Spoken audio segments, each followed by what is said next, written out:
नेपालीहरूको महान चाड दशैंको पहिलो दिन आज घटस्थापना। घर घरमा जमरा राखिँदै सरकारको निर्णय जानकारी गराऊ भन्दै प्रधानमन्त्रीलाई राष्ट्रपति कार्यालयको पत्र। सभामुखको वैधतामाथि राष्ट्रिय सभा अध्यक्षले उठाए प्रश्न। सभामुख र उपसभामुखको कार्यकाल आयोगले निश्चित गर्ने होइन भन्दै निर्वाचन आयोगको स्पष्टोक्ति। बजार अनुगमन प्रभावकारी बनाउन प्रधानमन्त्री शेरबहादुर देउवाको निर्देशन। चुनावमा सेना परिचालन गर्न राष्ट्रपति विद्यादेवी भण्डारीले दिइन् स्वीकृति। आचार संहिता व्यवहारिक बनाउन निर्वाचन आयोगलाई नेताहरूको आग्रह।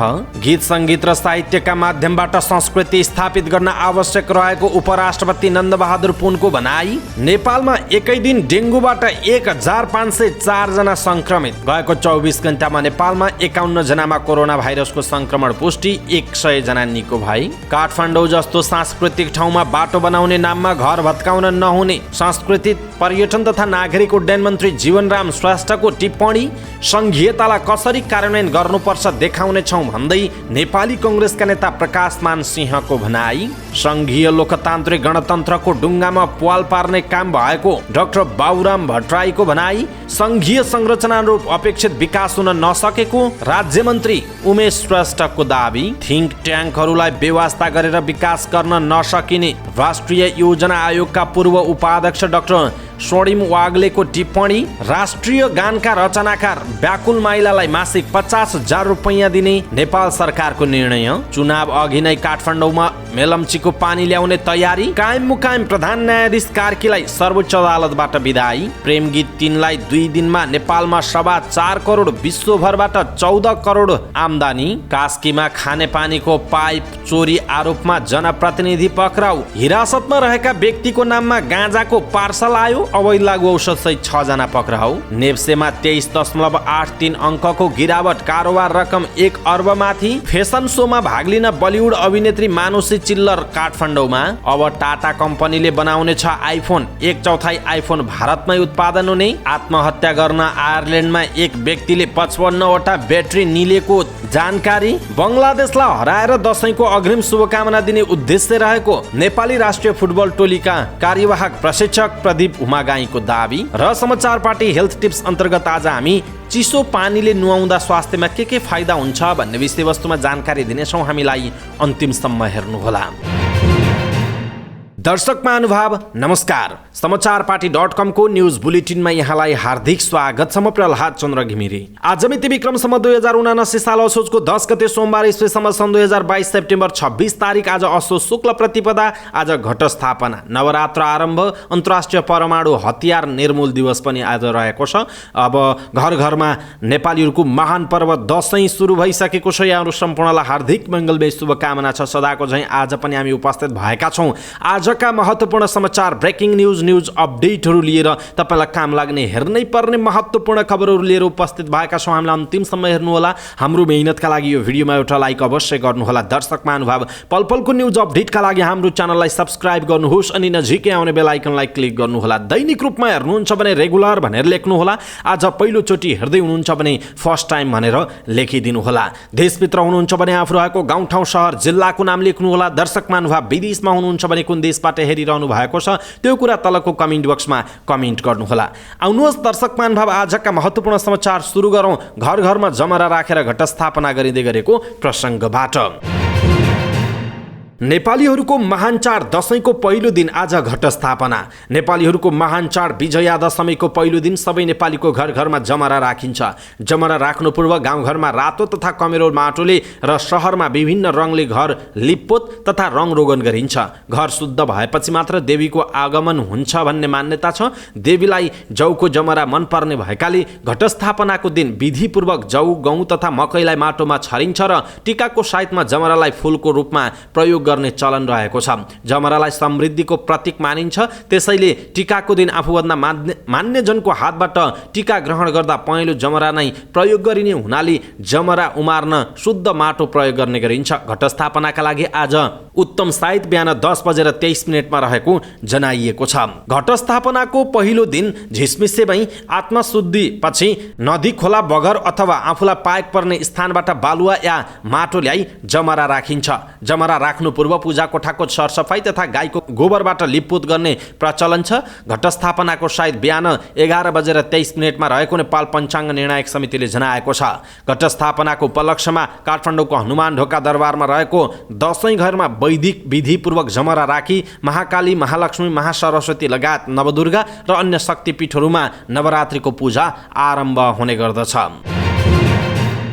राष्ट्रपति विद्यादेवी भण्डारीले मन्त्री परिषदका निर्णयबारे आफूलाई नियमित रूपमा जानकारी नगराइएको भनी असन्तुष्टि व्यक्त गर्नुभएको छ। राष्ट्रपति कार्यालयले प्रधानमन्त्री तथा मन्त्री परिषद कार्यालयमा पत्र पठाएरै मन्त्री परिषद बैठकको निर्णयबारे नियमित रूपमा जानकारी नगराइएकोमा असन्तुष्टि व्यक्त गरेको हो। मन्त्री परिषदबाट हुने निर्णयबारे यहाँबाट नियमित जानकारी गराइएन भन्ने राष्ट्रपतिको गुनासो रहेछ।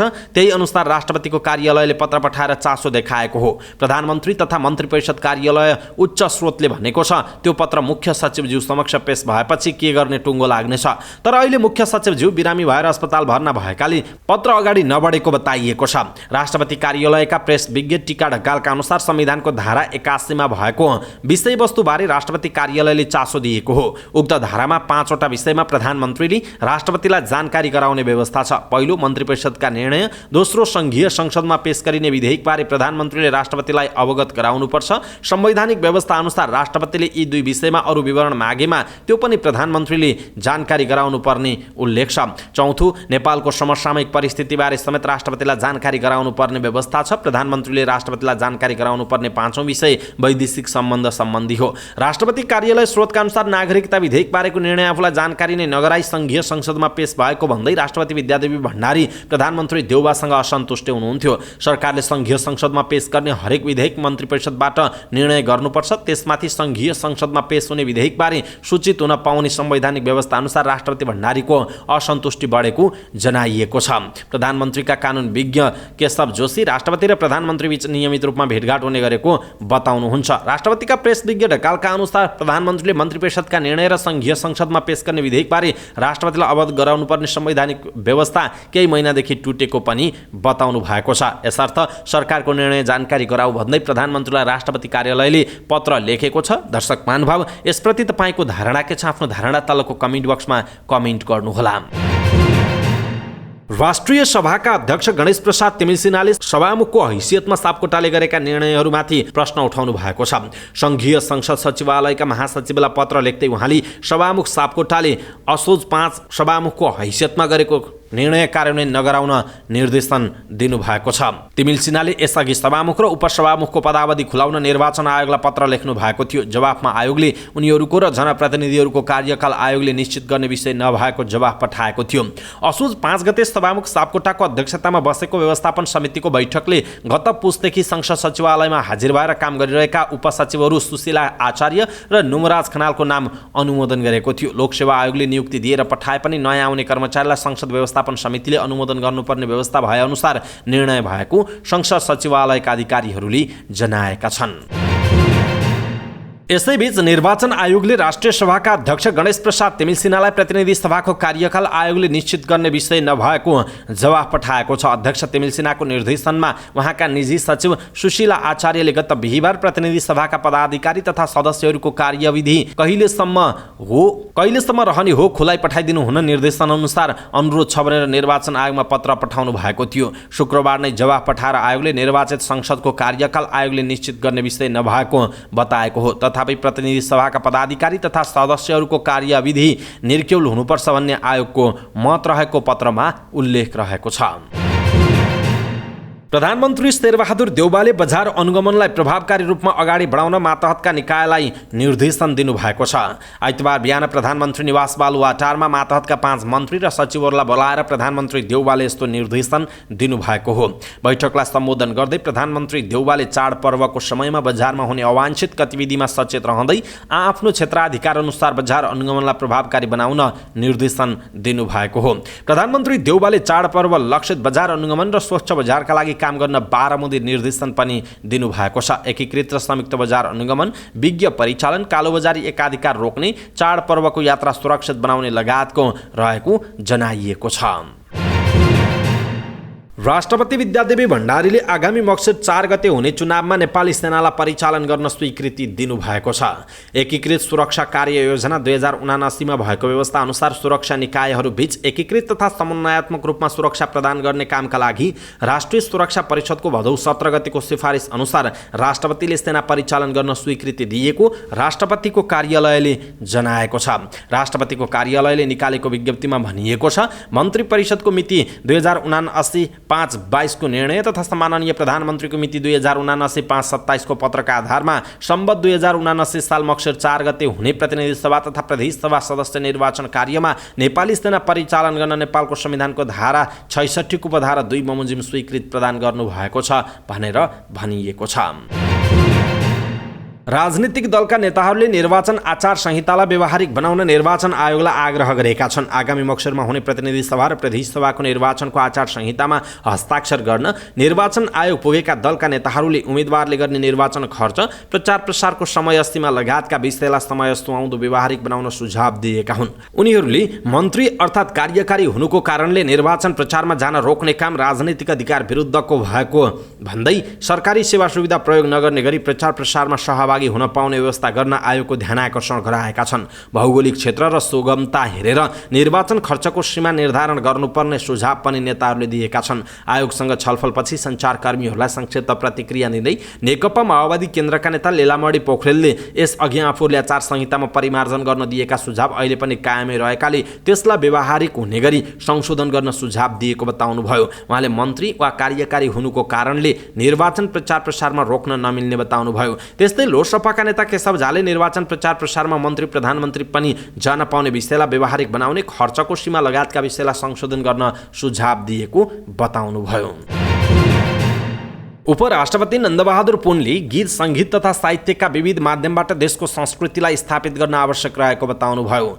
AMS international honour and award 2079लाई सम्बोधन गर्दै उहाँले यस्तो बताउनु भएको हो। उहाँले देश बहुजातीय, बहुधार्मिक, बहुभाषिक र बहुसांस्कृतिक एवं प्राकृतिक विविधताले भरिपूर्ण र भाषा, साहित्य, कला र संस्कृतिले समृद्ध रहेको उल्लेख गर्दै सांस्कृतिक माध्यमबाट विश्वमा नेपालको पहिचान दिन सक्नुपर्ने बताउनुभयो। उहाँले मानिस भाषा, संस्कृति र संस्कारबाट अलग हुन नसक्ने भन्दै देशको पहिचान जोगाइराख्न, राष्ट्रिय एकतालाई सुदृढ गर्न, देशभक्ति भावले नागरिकलाई ओतपोत बनाइराख्न तथा भोलिका सन्ततिहरूलाई सहजतापूर्वक हस्तान्तरण गर्न भाषा, संस्कार, संस्कृतिको संरक्षण र सम्वर्धन अनिवार्य रहेको उल्लेख पनि गर्नुभएको छ। पछिल्लो 24 घण्टामा नेपालमा डेङ्गुका कारण 1500 भन्दा बढी संक्रमित थपिएका छन्। स्वास्थ्य तथा जनसङ्ख्या मन्त्रालयका अनुसार आइतबार साँझसम्म 24492 जना डेङ्गु पुष्टि भएको जनाइएको छ। शनिबारसम्म 22988 जनामा डेङ्गु संक्रमण पुष्टि भएको छ। अहिलेसम्म डेङ्गु संक्रमणका कारण 29 जनाको मृत्यु भएको छ। मन्त्रालयका अनुसार अहिलेसम्म सबैभन्दा धेरै बागमती प्रदेशमा 19000मा डेङ्गु संक्रमण भएको छ। त्यसैगरी लुम्बिनी प्रदेशमा 2872, सुदूरपश्चिममा 777, प्रदेश 1 मा 753, गण्डकी प्रदेशमा 537, मधेसमा 323 र कर्णालीमा 230 जनामा डेङ्गु संक्रमण भएको छ। नेपालमा एडिज प्रजातिको लामखुट्टेबाट सर्ने डेङ्गु नेपालमा पहिलो पटक 2061 मा डेङ्गुका बिरामी देखिएका थिए। हालसम्म देशभरका 76 जिल्लामा डेङ्गु संक्रमण फैलिएकाले यसलाई प्रकोप घोषणा गर्ने तयारी गरिएको छ। संक्रमितको संख्या दिनदिनै बढिरहेकाले सतर्कता अपनाउन स्वास्थ्य मन्त्रालयले आग्रह गरेको छ। यसैबीच गएको 24 घण्टामा नेपालमा थप 51 जनामा कोरोना भाइरस कोभिड-19 को संक्रमण पुष्टि भएको छ भने कसैको मृत्यु भएको छैन। स्वास्थ्य तथा जनसङ्ख्या मन्त्रालयका अनुसार 3024 जनाको PCR परीक्षणमा 51 जनामा कोरोना संक्रमण देखिएको हो। 1206 जनाको PCR परीक्षण गर्दा 40 जना र 1818 जनाको एन्टिजेन परीक्षण गर्दा 11 जना गरी 51 जनामा संक्रमण पुष्टि भएको मन्त्रालयले जनाएको छ। पछिल्लो 24 घण्टामा देशभर 1223 जना सक्रिय संक्रमित रहेका छन् भने आइतबार 100 जना निको भएका छन्, जसमध्ये 1174 जना होम आइसोलेसनमा रहेका छन् भने 49 जना संस्थागत आइसोलेसन र 11 जना आइसियुमा रहेको बताइएको छ। संस्कृति पर्यटन तथा नागरिक उड्डयन मन्त्री जीवनराम श्रेष्ठले काठमाडौँ जस्तो सांस्कृतिक सहरमा विकासको नाममा संरचना भत्काउने काम गर्न नहुने बताउनुभयो। विश्वेश्वर महादेव मन्दिर पुनर्निर्माण कार्यको थालनी एवं हनुमान ढोका नामक पुस्तक विमोचन समारोहलाई सम्बोधन गर्दै उहाँले यस्तो बताउनु भएको हो। उहाँले काठमाडौँ उपत्यका पर्यटकीय दृष्टिकोणले अत्याधिक महत्त्व रहेको भन्दै बाटो फराकिलो गर्ने नाममा घर भत्काउन नहुने बताउनुभयो। उहाँले पहिलाका भौतिक संरचनाहरूको संरक्षण गर्न सके मात्रै सम्पदाको महत्त्व रहने भन्दै उहाँले काठमाडौँलाई पर्यटकीय नगरी बनाउनु पर्नेमा जोड दिनुभएको छ। नेपाली कांग्रेसका नेता प्रकाशमान सिंहले आगामी निर्वाचनमा नेपाली कांग्रेसलाई देशको नेतृत्व गर्ने जिम्मेवारी दिई संघीयतालाई कार्यान्वयन गरेर देखाउने दाबी गर्नुभएको छ। काठमाडौँमा भएको एक कार्यक्रममा बोल्दै उहाँले यस्तो बताउनु भएको हो। नेता सिंहले संविधान जारी पछिको दोस्रो आम निर्वाचन भनेको संघीयतालाई कार्यान्वयन गर्ने भएकाले जिम्मेवारी दललाई देशको नेतृत्व गर्ने अवसर जनताले प्रदान गर्नुपर्ने बताउनुभयो। उहाँले निर्वाचनपछि केन्द्रीकृत एकात्मक व्यवस्था र संघीयतामा के फरक छ भन्ने कुरा जनताले महसुस हुने गरी काम गर्ने प्रतिबद्धता पनि व्यक्त गर्नुभयो। नेपाल समाजवादी पार्टीका अध्यक्ष एवं पूर्व प्रधानमन्त्री डाक्टर बाबुराम भट्टराईले उच्चतम तहमा बस्ने व्यक्तिहरूले नै संविधानलाई मिच्ने गरेको बताउनुभयो। आइतबार नीति अनुसन्धान प्रतिष्ठानको चौथो स्थापना दिवसलाई सम्बोधन गर्दै उहाँले यस्तो बताउनु भएको हो। अध्यक्ष भट्टराईले राष्ट्रपति विद्यादेवी भण्डारीप्रति लक्षित गर्दै उच्चतम तहमा बस्ने व्यक्तिहरूले समेत संविधानलाई मिच्ने र संघीय लोकतान्त्रिक गणतन्त्रको डुङ्गामा पुवाल पार्ने काम गरेको आरोप लगाउनुभयो। उहाँले संघीयतालाई मिच्नेहरूलाई रोक्नका लागि उन्नत प्रकारको लोकतन्त्रको विकास गर्न जरुरी रहेको पनि बताउनुभयो। प्रधानमन्त्री तथा मन्त्री परिषद कार्यालयका राज्यमन्त्री उमेश श्रेष्ठले संघीय संरचना अनुरूप अपेक्षित विकास हुन नसकेको बताउनुभयो। आइतबार नीति अनुसन्धान प्रतिष्ठानको चौथो स्थापना दिवसलाई सम्बोधन गर्दै उहाँले यस्तो बताउनु भएको हो। राज्यमन्त्री श्रेष्ठले अहिले समय सापेक्ष परिवर्तन गर्न सकिएन भने समृद्धि ल्याउन नसकिने जिकिर गर्नुभयो। उहाँले विश्वमा द्वन्द्वपछि मुलुकमा विकास भएको उदाहरण रहे पनि नेपालमा भने त्यो हुन नसकेको बताउनुभयो। उहाँले कतिपय नीतिगत संरचना अनुसार परिवर्तन गरेर जान नसक्दा धेरै समस्याहरू आइरहेको पनि बताउनु भएको छ। राष्ट्रिय योजना आयोगका पूर्व उपाध्यक्ष डाक्टर स्वर्णिम वाग्लेले नेपालमा योजना बनाउँदा थिङ्क ट्याङ्कहरूको पृष्ठपोषण गर्न जरुरी रहेको बताउनु भएको छ। नीति अनुसन्धान प्रतिष्ठानको चौथो स्थापना दिवसलाई सम्बोधन गर्दै उहाँले यस्तो बताउनु भएको हो। उहाँले मुलुकमा कुनै पनि परियोजनाको सम्झौता रद्द हुँदा मुलुकलाई नै हानि नोक्सानीका विषयमा पनि थिङ्क ट्याङ्कहरूले पूर्ण जानकारी राख्नुपर्ने बताउनुभयो। उहाँले श्रीलङ्काले थिङ्क ट्याङ्कहरू समेट्न नसक्दा आर्थिक सङ्कट बेहोरिरहेको बताउनुभयो। पूर्व उपाध्यक्ष वाग्लेले श्रीलङ्कामा शासक को संकीपनका कारण पनि मुलुक संकटमा फँसेको बताउनु भएको छ। सरकारले राष्ट्रिय गानका रचयिता प्रदीप कुमार राई व्याकुल माइला सहज जीवनयापनका लागि मासिक 50,000 रुपियाँ उपलब्ध गराउने निर्णय गरेको छ। असोज 7 गते बसेको मन्त्री परिषदको निर्णयले यसअघि मासिक 25,000 रुपियाँ दिँदै आएकोमा अब मासिक 50,000 रुपियाँ उपलब्ध गराउने निर्णय गरेको सरकारका प्रवक्ता एवं सञ्चार तथा सूचना प्रविधि मन्त्री ज्ञानेन्द्र बहादुर कार्कीले जानकारी दिनुभयो। आइतबार मन्त्री परिषदका निर्णय सुनाउँदै उहाँले सरकारको संस्कृतिविद एवं शताब्दी पुरुष सत्यमोहन जोशीको नियमित स्वास्थ्य हेरचाहका लागि स्वास्थ्य तथा जनसङ्ख्या मन्त्रालयले 1 जना नर्स उपलब्ध गराउने निर्णय गरेको जानकारी दिनुभयो। त्यस्तै सरकारले third ministerial conference regional economic cooperation and integration in Asia and the पेसिफिकमा सहभागी हुन राष्ट्रिय योजना आयोगका उपाध्यक्ष डाक्टर विश्वनाथ पौडेललाई स्वीकृति दिने, राष्ट्रिय सतर्कता केन्द्र सतर्कता प्रहरी तेस्रो संशोधन नियमावली 2079 स्वीकृत गर्ने लगायतका निर्णय गरेको जनाइएको छ। सरकारले मेलम्ची खानेपानी आयोजनाको पानी चुनाव अघि नै काठमाडौँमा वितरण गर्ने तयारी गरेको छ। वर्षायाममा मेलम्ची खोलाको बाढीले सुरुङमा क्षति पुर्याउन सक्ने भन्दै पानी ल्याउन बन्द गरिएको थियो। तर मक्सिर 4 को प्रतिनिधि सभा र प्रदेश सभा निर्वाचन अघि नै पानी ल्याउने तयारी भएको खानेपानी मन्त्रालयले जनाएको छ। आइतबार खानेपानी मन्त्री उमाकान्त चौधरी सहित मन्त्रालय र मेलम्ची आयोजनाका अधिकारी सिन्धुपाल्चोक स्थित मेलम्ची खानेपानी आयोजनाको मुहान क्षेत्र अम्बाथान जाने तय भएको बताइएको थियो। तर मौसम खराब भएका कारण उक्त कार्यक्रम स्थगित भएको मन्त्रालयका एक अधिकारीले जनाएका छन्। सर्वोच्च अदालतले कायम मुकायम प्रधान न्यायाधीश दीपक कुमार कार्कीलाई आइतबार विदाई गरेको छ। 2 दिनपछि कार्की विदेश भ्रमणमा जाने र पदावधि सकिँदासम्म स्वदेश नफर्कने भएकाले आइतबार नै सर्वोच्च अदालतले उहाँको विदाई गरेको हो। सर्वोच्च अदालतका प्रवक्ता विमल पौडेलले आइतबार कायम मुकायम प्रधान न्यायाधीश कार्कीको विदाई भएको पुष्टि गर्नुभयो। 65 वर्षीय उमेर हदका कारण आगामी 17 असोजमा कायम मुकायम प्रधान न्यायाधीश कार्की सर्वोच्च अदालतबाट अवकाश हुँदै हुनुहुन्छ। 2 दिनपछि कार्की विदेश भ्रमणमा गएमा स्वतः वरिष्ठतम न्यायाधीशका हैसियतले हरिकृष्ण कार्की नयाँ नयाँ कायम प्रधान न्यायाधीश हुनुहुनेछ। महाभियोग प्रस्ताव दर्ता भएका कारण प्रधान न्यायाधीश चोलेन्द्र शमशेर जवरा हाल निलम्बनमा हुनुहुन्छ। आगामी 27 मक्सिरमा उहाँको पदावधि सकिन्छ। त्यसपछि मात्रै नयाँ प्रधान न्यायाधीश नियुक्तिको प्रक्रिया सुरु हुने जनाइएको छ। प्रेमगीत 3 ले नेपालमा सुरुवाती 2 दिनमा 4 करोड 25 लाख रुपैयाँ ग्रस कमाएको छ। नेपाली संस्करणले घरेलु बक्स अफिसमा शुक्रबार 2 करोड 5 लाख ग्रस र शनिबार 2 करोड 20 लाख ग्रस कमाएको हो। भारतमा फिल्मको हिन्दी संस्करणले 2 दिनमा 1 करोड 95 लाख भारू कमाएको छ। शुक्रबार भारतमा 1 करोड 12 लाख र शनिबार 83 लाख भारू कमाएको छ। ओभरसिजमा शुक्रबार 1 करोड 67 लाख भारू कमाएको फिल्मले शनिबार 1 करोड 23 लाख रुपैयाँ, ओभरसिजमा 2 दिनमा फिल्मले 2 करोड 90 लाख रुपैयाँ भारू कमाएको छ। 2 दिनमा प्रेम गीतको हिन्दी र नेपाली संस्करणले विश्वव्यापी 14 करोड 6 लाख रुपैयाँ कमाएको छ। शुक्रबार 4.84 करोड भारू र शनिबार 3.95 करोड कमाई गरेको छ। नेपालमा सोमबारदेखि हिन्दी संस्करण पनि रिलिज हुने भएपछि कमाईमा वृद्धि हुने देखिएको छ। आइतबार भारतमा फिल्मको अकुपेन्सीमा वृद्धि भएको जनाइएको छ। कास्कीको मादी गाउँपालिकाको थाक खानेपानी आयोजनाको पाइप चोरी गरेको आरोपमा 1 जनप्रतिनिधि सहित 4 जना पक्राउ परेका छन्। जिल्ला प्रहरी कार्यालय कास्कीका अनुसार पक्राउ पर्नेमा मादी गाउँपालिका 1 का वडा सदस्य 34 वर्षीय खरजङ गुरुङ रहेको बताइएको छ। उनीहरूलाई वडा प्रहरी कार्यालय रामबजारबाट खटिएको टोलीले असोज 5 गते मध्यरातमा पक्राउ गरेको कास्की प्रहरी प्रवक्ता डीएसपी सुन्दर तिवारीले जानकारी दिनुभयो। थप अनुसन्धानका लागि 6 दिनको म्याद थप गरिएको छ। उहाँले भन्नुभएको छ, चोरी गरिएको पाइप करिब 14 लाख रुपैयाँ बराबर भएको अनुमान छ। मादी गाउँपालिकाका निवर्तमान अध्यक्ष विदबहादुर गुरुङका अनुसार यसअघि पनि उक्त आयोजनाबाट पाइप चोरी हुँदै आएको थियो। अहिले चोरी भएको पाइप पुरानो नभई प्रयोगमा आइरहेको पाइप हो, उहाँले भन्नुभएको छ। मादिका निवर्तमान गाउँपालिका अध्यक्ष गुरुङका अनुसार कास्कीका स्थापित पूर्वी 3 वटा गाविसमा खानेपानी सुविधा पुर्याउन 2047-48 सालमा आयोजना सुरु गरिएको थियो। हाल उक्त खानेपानी आयोजनाबाट मादी गाउँपालिका र रोपा गाउँपालिकाका बासिन्दाले खानेपानी सुविधा लिएको जनाइएको छ। मण्डन देवपुर 7 काभ्रे पलाञ्चोकका मनोज राईलाई प्रहरीको लागु औषध नियन्त्रण ब्युरो कोटेश्वरले 20 भदौमा हुलकबाट आएको 3 किलो 70 ग्राम लागु औषध गाँजासहित पक्राउ गर्यो।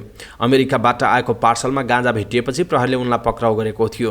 तर हिरासतमा रहेका बेला उनको नाममा पुनः अमेरिकाबाट अर्को पार्सल आएको भेटिएको छ। लागु औषध नियन्त्रण ब्युरोका एसपी योगेन्द्र तिमसिनाका अनुसार अमेरिकाबाट आएको लुगाको पार्सलभित्र लुकाइएको अवस्थामा 1 किलो 330 ग्राम लागु औषध गाँजा बरामद भएको छ। अमेरिकाबाट आएको सर्ट, जिन्स लगायतमा गाँजा भेटिएको हो। एसपी तिमसिनाले भन्नुभएको छ, केही अघि पक्राउ परेका व्यक्तिकै नाममा पार्सल आएपछि गोसारा हुला कार्यालय दिल्ली बजारले लागु औषध नियन्त्रण ब्युरोलाई खबर गरेको थियो। त्यस क्रममा थप गाँजा पनि बरामद भएको प्रहरीले जनाएको छ।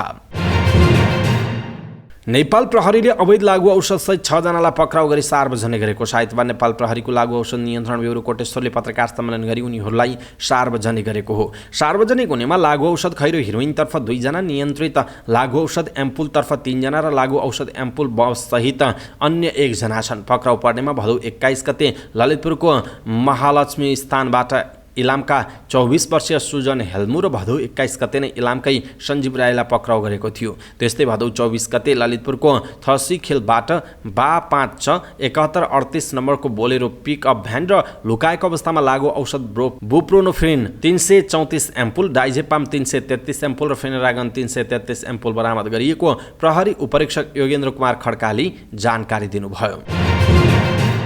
शेयर बजार परिसूचक नेप्से 22 महिना यताकै न्यून बिन्दुमा झरेको छ। साताको पहिलो कारोबारको दिन आइतबार बजार परिसूचक नेप्से 23.83 अङ्कले घटेर 1815.133 अङ्कमा बन्द भएको छ। 2077 मक्सिर 9 मा 1810.15 अङ्कमा रहेको नेप्से मक्सिर 10 2077 मा 1875.10 अङ्कमा बन्द भएको थियो। त्यसपछि लगातार बढेको र 2078 भदौ 2 मा 3179.03 अङ्कसम्म पुगेर भदौ 3 देखि नेप्सेमा गिरावट सुरु भएको थियो। आइतबार नेप्सेको बन्द भएको बिन्दु क्लोजिङ इन्डेक्स 22 महिना आयताकै न्यून भए पनि इन्ट्राडेमा भने 2079 असार 10 मा 1806.95 अङ्कसम्म झरेको थियो। 2079 असार 9 मा 1848.28 अङ्कसम्म झरेर पुनः उकालो लागेको नेप्से 3 महिनापछि त्यसभन्दा तल झर्दै 22 महिना यताकै न्यूनतम बिन्दुमा पुगेको जनाइएको छ। पूर्व विश्व सुन्दरी तथा बलिउड अभिनेत्री मानुषी चिल्लर यति बेला नेपाली राजधानी काठमाडौँमा छिन्। TGIF फेसन सप्ताहमा भाग लिन आइपुगेकी उनले आइतबार बेलुका हायत होटलमा र्याम्प नापेकी हुन्। शिवाङ्गी प्रधानको पहिरनमा रनवेमा देखा परेकी उनी शोज स्टपरको रूपमा प्रस्तुत भएकी हुन्। न्युड लेभलले प्रस्तुत गरेको फल विन्टरको पहिरनमा चिल्लर आकर्षक देखिएकी थिइन्। न्युडले प्रस्तुत गरेको पहिरनमा नेपाली अभिनेत्रीहरू करिश्मा मानन्धर र सुषमा कार्कीले रनवे नापेका थिए। TGIF-को सन् 2022को संस्करणमा नेपाली सेलिब्रेटीले पनि रनवेमा भाग लिएको जनाइएको छ। अब अन्तर्राष्ट्रिय समाचार। छिमेकी मुलुक भारत विश्वको एउटा ठूलो स्मार्टफोन बजारका रूपमा खडा भइरहेको छ। यो सँगै विश्वका दिग्गज प्रविधि कम्पनीहरूले आफ्नो नयाँ कारखाना तथा अफिसका रूपमा भारतलाई रोज्न थालेको देखिन्छ। भारतमा बढ्दो स्मार्टफोन व्यापारमा टाटा ग्रुप पनि प्रवेश गर्दैछ। यस विषयमा टाटा ग्रुप र भारतमा आइफोन बनाउने विस्ट्रोन कर्प नामक कम्पनी बीच छलफल भइरहेको बताइएको छ। उक्त साझेदारीले मूर्त रूप लिएमा भारतमा टाटा ग्रुपले आइफोन बनाउनेछ। ताइवानी कम्पनी विस्ट्रोन कर्पलाई आफूमा गाभेर भारतमा आइफोन उत्पादनलाई बढाउने टाटा ग्रुपको चाहना रहेको बताइएको छ। आयरल्यान्डको डब्लिनमा एक दर्जना घटना सार्वजनिक भएको छ। त्यहाँ उपचारका लागि अस्पताल पुगेकी एक महिलाको पेटभित्र दर्जनौं ब्याट्री भेटिएका छन्। डब्लिनको सेन्ट भिन्सेन्ट विश्वविद्यालय अस्पतालका अनुसार 66 वर्षकी ती महिलाको पेटमा 55वटा ब्याट्री फेला परेका छन्। अस्पतालमा एक्सरे पश्चात उनको पेटभित्र ब्याट्री भएको पुष्टि भएको थियो। आयरिस मेडिकल जर्नलमा गत सेप्टेम्बर 5 मा प्रकाशित समाचार अनुसार ती महिलाले आत्महत्या गर्ने सोचका साथ जानी यति धेरै ब्याट्री निलेकी थिइन्। पेटभित्र यति धेरै ब्याट्री हुँदा पनि उनको पाचन तन्त्रको नलीमा कुनै रोकावट नभएको र डाक्टरहरूले पारम्परिक शल्यक्रिया विधिबाटै उनको पेटबाट ती ब्याट्रीहरू बाहिर निकाल्न सफल भएको जर्नलमा उल्लेख गरिएको छ। अब खेल समाचार। बङ्गलादेशको मैत्रीपूर्ण खेलका लागि नेपाली राष्ट्रिय फुटबल टोली फाइनल चरणको अभ्यास गरेको छ। आइतबार टिमले बङ्गलादेशसँगको मैत्रीपूर्ण खेलका लागि अन्तिम चरणको अभ्यास गरेको हो। नेपाली पुरुष राष्ट्रिय फुटबल टोलीका कार्यवाहक प्रशिक्षक प्रदीप उमागाईले बङ्गलादेशसँगको मैत्रीपूर्ण खेलका लागि 4 गोलरक्षक सहित 23 सदस्यीय टोली घोषणा गरेको जनाइएको छ। इन्फा कन्प्लेक्स साधो बाटोमा भएको अन्तिम अभ्यासपछि सञ्चारकर्मीहरूसँग कुराकानी गर्दै कार्यवाहक प्रशिक्षक उमागाईले अभ्यास राम्रो भइरहेको र बङ्गलादेश पछिल्लो समय मजबुत बन्दै गएकाले बङ्गलादेशलाई पराजित गरेर नेपाली महान चाड दशैंको अग्रिम शुभकामना दिने लक्ष्यमा नेपाली राष्ट्रिय फुटबल टिम रहेको बताउनु भयो। समाचार पार्टी न्युज बुलेटिनमा पालो भएको छ समाचार पार्टी हेल्थ टिप्स। आजको समाचार पार्टी हेल्थ टिप्समा हामीले चिसो पानीले नुहाउँदा हुने फाइदाको विषयमा जानकारी दिनेछौँ। हामीलाई अन्तिमसम्म हेर्नुहोला। गर्मी मौसममा प्राय सबै मानिसलाई चिसो पानीले नुहाउन मनपर्छ, जसले शरीरलाई शीतलता प्रदान गर्नुका साथै शरीर सफा राख्नमा मद्दत गर्दछ। त्यति मात्र नभई चिसो पानीले नुहाउँदा मस्तिष्कलाई ठन्डा बनाउँछ। यसको अलावा चिसो पानीले नुहाउँदा हुने फाइदाहरू के हुन् त? चिसो पानीले नुहाउँदा शरीरमा रहेका युरिक एसिडलाई चलायमान बनाउनुका साथै विभिन्न चोटपटक लागेका दाग तथा खतमा बस्ने ब्याक्टेरिया हटाउन मद्दत गर्दछ। चिसो पानीले नुहाउँदा पुरुषको प्रजनन क्षमतामा वृद्धि ल्याउन मद्दत गर्दछ। चिसो पानीले नुहाउँदा शरीरमा आनन्द आउनुका साथै यसले शरीरमा पाचन प्रक्रियालाई मजबुत बनाउँदछ। यसले शरीरमा रोगसँग लड्ने क्षमता अर्थात् रोग प्रतिरोधात्मक क्षमता वृद्धि गर्दछ। यदि तपाईँ व्यस्त भई थकित महसुस गर्नु भएको छ भने चिसो पानीले नुहाउनुहोस्। यसले तपाईँको थकान कम गर्नुका साथै शरीरलाई फुर्तिलो बनाउँदछ। दर्शक महानुभाव, अत्यन्त छोटो तर अत्यन्त महत्त्वपूर्ण चिसो पानीले नुहाउँदा हुने 6 फाइदाको विषयमा हामीले यहाँहरूलाई जानकारी गरायौँ। तपाईँलाई कस्तो लाग्यो आफ्नो धारणा तलको कमेन्ट बक्समा कमेन्ट गर्नुहोला। हाम्रो मेहनतका लागि यो भिडियोमा एउटा सानो लाइक अवश्य गर्नुहोला। दर्शक महानुभाव, पलपलको न्युज अपडेटका लागि हाम्रो च्यानललाई सब्स्क्राइब गर्नुहोस् अनि नजिकै आउने बेल आइकनलाई क्लिक गर्नुहोला। पलपलको न्युज अपडेटका साथ फेरि हाम्रो भेट हुनेछ। तपाईँ समाचार पार्टी हेर्दै गर्नुहोस्। नमस्कार।